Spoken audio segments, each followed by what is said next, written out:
لیلا بیمار ہو گئی تھی اور اس کی بیماری پر طبیبوں نے کہا اسے خون چاہیے.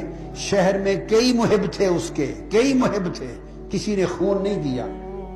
مجنو کو خبر ہوئی، ہر روز بوتل نکال نکال کے خون کی دیتا. نچڑ گیا، جسم نچوڑ ڈالا اور اپنا خون دے دے کے لیلا کو شفا یاب کر دیا.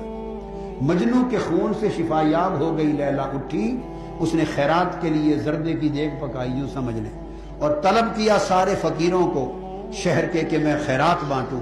سارے عاشق قطار میں آ گئے، مدعیان عشق قطار میں آ گئے. ہر ایک کا پیالہ بھر بھر کے لیلا دیتی رہی، ڈالتی رہی، دیتی رہی، ڈالتی رہی. ہر ایک کے پیالے بھر بھر کے ڈالتی رہی. ہر کوئی لے کے خوش ہوا. جنہوں نے قطرہ خون کا نہیں دیا تھا لے گئے.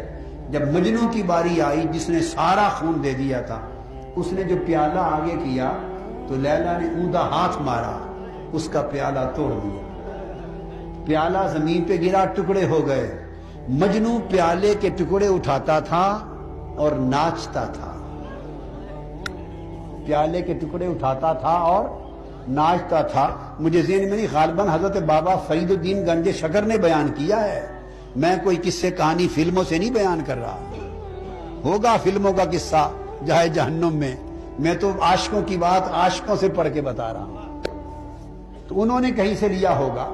تو عاشق بتاتے ہیں ناچتا تھا مجنو. لوگوں نے کہا تو پاگل ہو گیا ہے. اس نے کہا تم پاگل ہو گئے. اس نے تمہارا پیالہ توڑ دیا، بڑے مجمع میں بے عزت کر دیا، کسی اور کے ساتھ ایسا سلوک نہیں کیا. تو تم تو چیختے مارتے، ڈر جاتے، چیخ مارتے ڈر کے مر جاتے، الٹا خوشی سے ناچتے ہو. اس نے کہا ناچتا خوشی سے اس لیے ہوں کہ کسی اور کا پیالہ توڑا ہوتا، کسی اور کا توڑا ہوتا. یہ جو سینکڑوں لوگ تھے، یہ سلوک تنہا میرے ساتھ جو کیا تو مجھے کچھ الگ جانا تو کیا نا، مجھے اوروں سے الگ جانا تو کیا.